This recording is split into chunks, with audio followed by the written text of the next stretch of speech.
আমরা তো একটা জিনিস ভুলে গেছি। ওই এই দেখো দেখো, এই দেখো, এই টেডিটাকে কিন্তু তুমি আজকে খাওয়াওনি।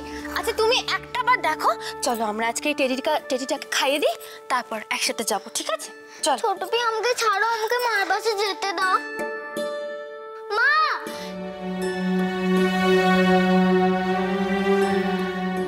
মা। কি হলো জান? যান আপনি এবার। মেয়েটা কাঁদছে,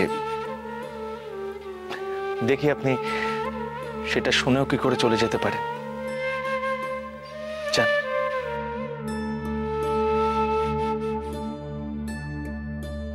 এই মায়া কাটিয়ে যদি আপনি চলে যেতে পারেন তো প্লিজ যান।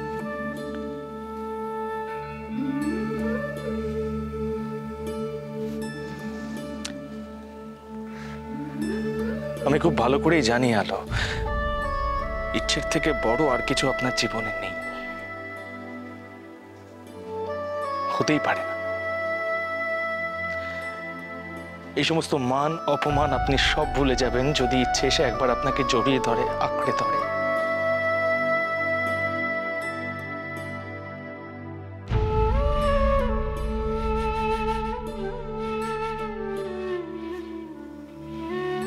ওকে ছেড়ে যেতে পারবেন না আপনি।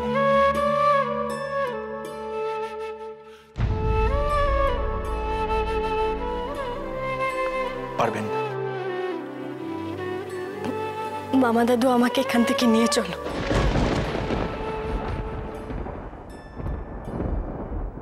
আমি চাই না যে কান্নাকাটি করুক তারপর সরি। মা,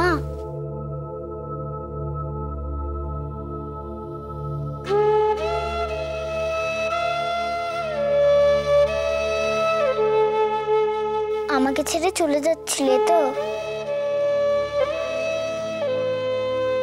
কেন? আমি তো তোমাকে বকিনি।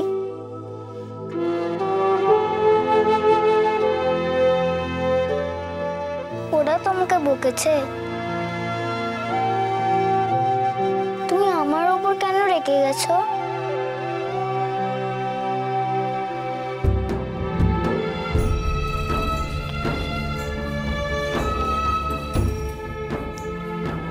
মাকে এত ভালোবাসো তুমি?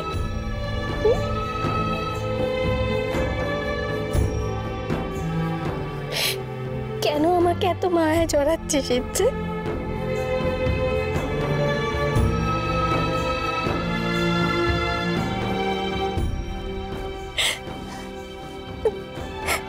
মামা দাদু এই মেয়েটাকে ছেড়ে আমি কি করে যাই বলো তো?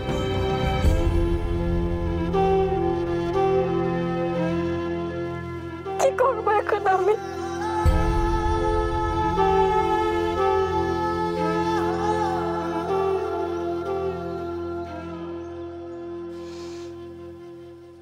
বাবা এই প্রশ্নটা তোমার কাছেও।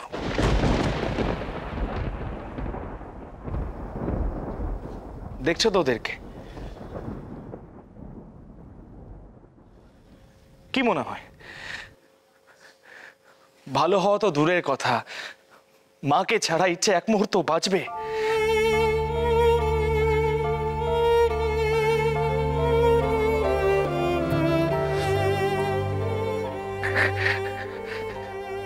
বাবা বাবা বাবা তুমি এখনো বলবে তোমার ছেলে মিথ্যে বলে অন্যায় করেছে, ভুল করেছে?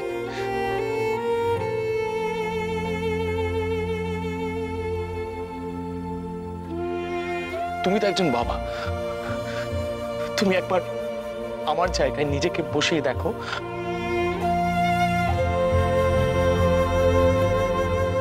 আমি যা করেছি ইচ্ছের জন্য করেছি, ইচ্ছের ভালোর জন্য করেছি।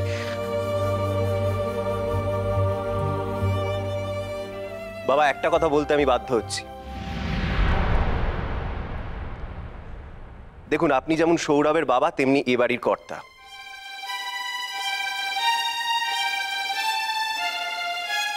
তাই বাড়ির কল্যাণ অকল্যাণটা আপনার ভাবা উচিত। দেখুন, আজ যদি ইচ্ছের জন্য সৌরভের এই অন্যায় আবদারটা আপনি মেনে নেন, তাহলে কিন্তু সমাজে আমরা মুখ দেখানোর অবস্থায় থাকবো না।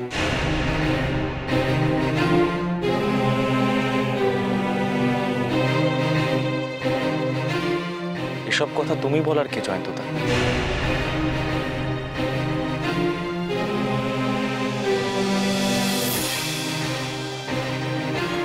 তোমরা সবাই মিলে আলোকে যথেষ্ট কথা শুনিয়েছ। রাগ হতেই পারে। আচমকা কথাটা জানতে পেরে তোমরা যেভাবে রিয়াক্ট করেছো সেটা জাস্টিফাইড।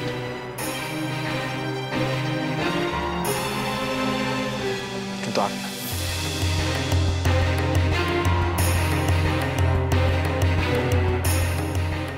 আলো এ বাড়িতেই থাকবে।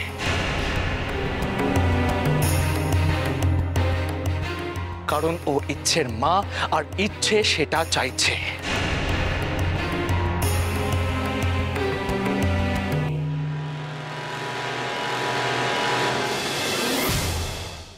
আলো, আপনি কারো কথা শুনবেন না। চলুন, আসুন আমার সঙ্গে। আপনি দয়া করে একটু শান্ত হন সৌরভ বাবু, চুপ করুন।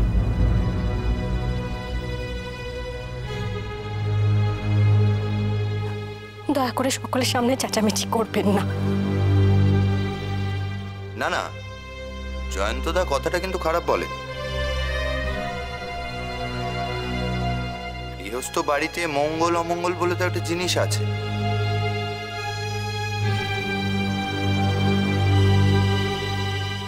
আর সে ব্যাপারে একদমই কম্প্রোমাইজ করা যায় না।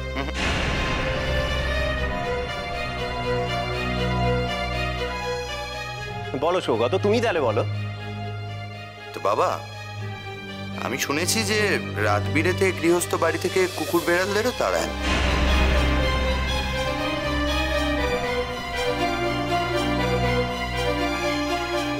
তাই আজকের রাতটুকু অন্তত ওদেরকে ইচ্ছের সাথে থাকতে দাও।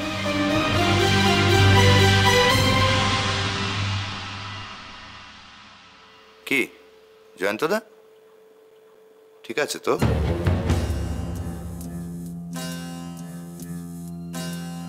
এই ব্যবস্থাটা শুধু আজ রাতটুকুর জন্যই করছি।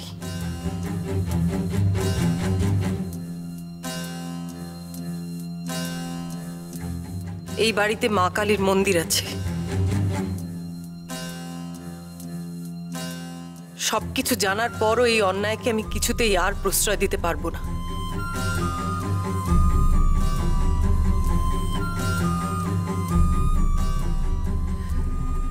যদি রাতটুকু এখানে কাটাতেই হয়, তাহলে ওদের বাড়ির বাইরে গেস্ট রুমে শুতে হবে। কিন্তু বড় বৌদি। বংশী কাকা, যাক, তবু তো মেয়েটাকে নিয়ে তোর থাকার একটা ব্যবস্থা হলো। আমি আছি মা। রাজা, অহনি চলে যাবি? দেখ, বাড়ির যা পরিস্থিতি তৈরি হইল, তোর লগে তো ভালো করে কথা কমনি গেল না। একটা অনুরোধ করি তোরে, তুই কাল যদি একবার আসস তাইলে একটু আলোচনা করে নেওয়া যাইত আর কি। তুই যখন বলছিস তখন তো আসতেই হবে আমাকে। বেশ, কাল আসবো, তখন কথা বলা যাবে। আসি। আচ্ছা, ভালো থাকিস মা, আমি আসছি। হ্যাঁ, ও চল, তোদেরও তো থাকার ব্যবস্থায় বাইরের ঘরে। চল একসঙ্গে যাই। আয়।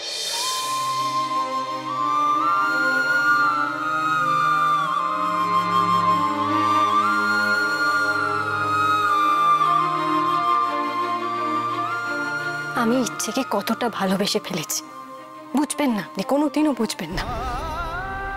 তাই কাল সকালে ইচ্ছে ঘুম থেকে ওঠার আগে এই বাড়ি ছেড়ে আমি চলে যাব।